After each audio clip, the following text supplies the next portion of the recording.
જગ્યા નવા બાળક વાર્તા એના ભાવો જે છે એને જે કહેવાની જે છે એ બદલાતી નથી. આપણે અમુક સરખું રહે છે. ભલે કેટલા પણ જનરેશન્સ જૂની આ એક વાર્તા થઈ ગઈ છે. તમારો કેવો અનુભવ રહ્યો છે? એટલે આપણે આજની વાર્તા પરથી પંચતંત્ર મહોત્સવ જે દર્શનીનો જે હેતુ છે એના પરથી આપણને ખબર પડે કે જૂનું એટલું સોનું. ખરેખર આ પંચતંત્રની નાની નાની વાર્તાઓમાં પણ કેટલું બધું સંદેશ છુપાયેલો. એટલે આપણે એક એક દરેક વાર્તાને સેગ્રિગેટ કરીને વિચારીએ ત્યારે આપણને ખબર પડે. એક વાર્તા હતી કે એક ડોસો એના દીકરાને લઈને બકરો લઈને ચાલતો હતો. રસ્તામાંથી મળે એટલે બધાએ કીધું અરે રે બાપ તો જો દીકરોને માથે બકરો રાખે. થોડે આગળ એટલે એણે દીકરાએ બાપને આપી દીધું. આગળ ચાલ્યા એટલે બાપે બધાએ કીધું કે અરે રે બિચારો બાપ આ ઘરડો છે. એટલે આ જે આખી વાર્તા છે એ વાર્તા તમે બીજાનું સાંભળીને નહીં, તમારી બુદ્ધિએ તમને શું કમ્ફર્ટેબલ છે, અત્યારે શું યોગ્ય છે એ વિચારો. આ જે આવા નાની નાની નાની વાર્તાઓ છે એમાં દરેક વાર્તામાં સંદેશ છુપાયેલો છે. અત્યારે ફેસબુક પર જે મિત્રતાના વખાણો ચારે બાજુ આવે છે, આજમાં પણ એને મિત્ર જ મદદ કરે છે. પણ આ ત્યારે આપણને ખ્યાલ આવે કે આપણે જ્યાં જરૂર પૂરતું બોલવું અને બુદ્ધિશાળી મિત્ર એ આપણા જીવનનું અગત્યનું હોવું જોઈએ. સરસ. અને જે રેગ્યુલર સ્કૂલ્સ ચાલે છે, જે રેગ્યુલર એજ્યુકેશન સિસ્ટમમાં છે, અને મોરલ એજ્યુકેશનમાંથી પીરિયડ્સ હોય છે, વેલ્યુ એજ્યુકેશનના પીરિયડ્સ, પણ આ બધા બાળકો માટે શું આ એક ઇફેક્ટિવ માધ્યમ છે એમને વેલ્યુ એજ્યુકેશન આપવા માટે? બહુ જ સારું કામ આ લોકો કરે છે. કે મેં તમને પહેલાં પણ કહેલું કે સરકારી સ્કૂલોમાં દરેકને પોતાની ડ્યુટી બજાવવાની હોય છે, પણ પછી એ બાળક 7મા ધોરણમાં આવે તો પણ એનું નામ લખી શકે છે કે નહીં એ કદાચ મને એમ લાગે છે કે આ બધા શિક્ષકો જ કદાચ કાંઈક આ લોકો પાયાનું શિક્ષણ આપી શકશે એવું મને લાગે છે. એટલે આશાદીપનું કામ ખરેખર બહુ સરસ છે. અને એ સોનામાં ઉર્વશી આપણા દર્શિની મેમે સુગંધ ભેળવી છે કે ખૂબ જ સારું કામ કર્યું છે. પંચતંત્રની વાર્તા તો આપણે કેટલી મોટી ઉંમરે પણ મને વાંચવી ગઈ. એટલે ખરેખર આ બંને બહેનોને બહુ જ ધન્ય છે. આપણા દર્શિની મેમને તો છે જ. તમે બધા જ એમના સાથીઓ, તમારું જે ટીમ વર્ક છે ખરેખર પ્રશંસનીય છે. અને હું તો મારી મર્યાદા શારીરિક હતી એટલે આવવાની જ નહોતી, અને છેલ્લે સુધી મેં ભાગ જ ન લીધો. પણ અંતે મેં કીધું કે ના, તમારે આવવું જ પડશે. એટલે કાલે હું આવી ગઈ. શોર્ટ પીરિયડમાં પણ મને સરસ વાર્તા તમે હેલ્પ કરી. થઈ ગયું કામ, પૂરું થયું. મને બી બહુ આનંદ છે કે આજે હું આ બાળકોને મળી. નહીં તો એટલે દૂર હું ક્યાં રહું અને આ બાળકો ક્યાં રહે. પણ આ બધા ઋણાનુબંધ છે કે આ બાળકોને મળવાનું મારું નિમિત્ત હશે. સરસ.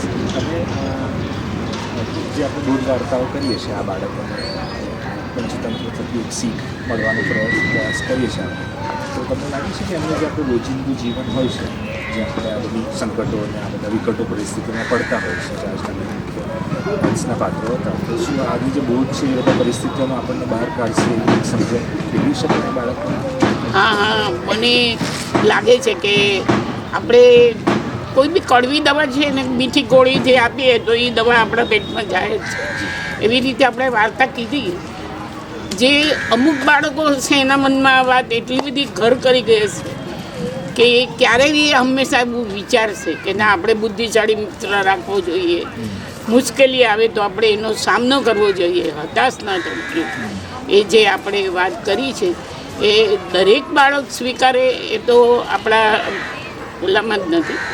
પણ અમુક બાળકો એવા છે કે મારા પોતાના અનુભવ પરથી હું એવું કહું છું કે અમુક વાતો તમારી જિંદગીમાં એટલી બધી ચિતરાઈ જાય છે કે ખરેખર જ્યારે પાછો એને પ્રસંગ વાપરવાનો આવે ત્યારે તમે એને વાપરો જ છો. એટલે આપણો કર્મણી એવો અધિકાર હશે માં ફલે શું કદાચ. આપણે આશા તો રાખવાની જ છે કે આ બાળકો કંઈક શીખે, કે આવું વિચારે, કે સંકટ આવે. એમના જીવનમાં કેટલા બધા સંકટો આવવાના છે, આવશે દરેક માણસના જીવનમાં. પણ એમાં પણ એ જો આવો હંસની જેમ મિત્ર હોય, આવું વિચારે અને કંઈક માર્ગ શોધે, ત્યારે આપણી વાર્તા તો લેખે લાગે.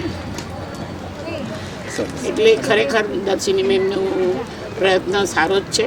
આપણે બધી સ્કૂલોમાં તો જઈએ જ છીએ, પણ આ એક સરસ ધ્યેય છે કે આજે આપણે આ રીતે આ વર્ગના બાળકોને પાસે છે કેટલે દૂર સુધી જઈને આપણું જે સંસ્થા છે એ આટલા દિલથી કામ કરે છે, એ ખરેખર પ્રશંસા.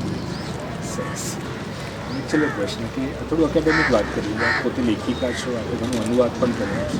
બાળ વાર્તાઓની સમજણ આપણાને છે, કથાઓની પણ સમજણ આપણને સારી છે. આ જે બીજા સાહિત્યના મિત્ર માટે થોડુંક આ માર્ગદર્શન આપો કે આ વર્ગની આ ક્ષેત્રના જે બાળકો સાથે આપણે કામ કરીએ છીએ તો આપણી ભાષા સરળ હોવી જોઈએ કે થોડીક અઘરી ભાષા કરીને એમની વોકેબ્યુલરી વધે એવો પ્રયત્ન કરવો. સામાન્ય રીતે બાળકોની સાથે સરળ ભાષામાં જ વાત કરવી હિતાવહ. જ્યારે મોટા થાય ત્યારે અઘરી ભાષામાં વાત કરવાનું છે અને એ સમજશે. અત્યારે જેટલું એ લોકો અંદર ઉતારી શકે એ આપણે, હું એને એમ ભારતીય સંસ્કૃતિ શબ્દ વાપરું, અને આપણા ભારત દેશની આ રીત છે, રીત અને સંસ્કૃતિ એ બે વસ્તુમાં એ લોકોને થોડો ફરક. હું જેવા એ ગોળી ઉતરી જાય, પણ સંસ્કૃતિ એટલે વિચારે કે એ મોટા થાય ત્યારે ખબર પડે કે વોટ ઇઝ મિનિંગ ઓફ સંસ્કૃતિ. એટલે આ અઘરી નહીં, પણ પંચતંત્ર, હિતોપદેશ જે આપણા પુરાણા જે પૌરાણિક ગ્રંથો છે, ખરેખર જ એની નાની નાની વાર્તાઓ, એમાંની વાર્તાઓ. ઇવન હું તો એમ કહું છું કે ફરીથી દર્શિની મેમને એવો વિચાર આવવો જોઈએ કે મહાભારતમાં એ કેટલી કથાઓ છુપાઈ ગઈ, રામાયણમાં કેટલી બધી કથાઓ છુપાઈ ગઈ. આ દરેક કથાઓને આ બાળકોને આપણે કહીએ અને એને વાર્તા. આજે મા બાપને એવો બધો ટાઈમ હોતો નથી. પહેલાં તો આપણે જોઈન્ટ ફેમિલીમાં રહીએ તો દાદા દાદી આપણને વાર્તા કહેતા, મારી નાની મને વાર્તા કહી. પણ હવે એવું તો રહ્યું જ નથી. મા બાપને તો ટાઈમ જ ન આવે એટલે કે જલ્દી સુઈ જાય, જલ્દી ખાઈ લે, કાલે સ્કૂલે જવાનું છે, એવું સમય જ નથી કોઈ પાસે. એ સમયનો સદુપયોગ કરવા માટે આવી રીતે આપણે કરીએ તો આપણો પ્રયત્ન તો સારો જશે. પછી ફળ તો જે આવવું હોય તે આવશે, કુદરતી આવશે. થેન્ક યુ સાહેબ, બહુ સુંદર રહ્યું. ઘણી મજા અમને પણ આવી, બાળકોને પણ આવી. તમને મારી વાર્તા કહેવાની આજે મેં બહુ વખત ગેપ પડી ગયો હતો, એટલે ગમ્યું કે નહીં? બિલકુલ બિલકુલ, બહુ સરસ. Okay, thank you. Thank you.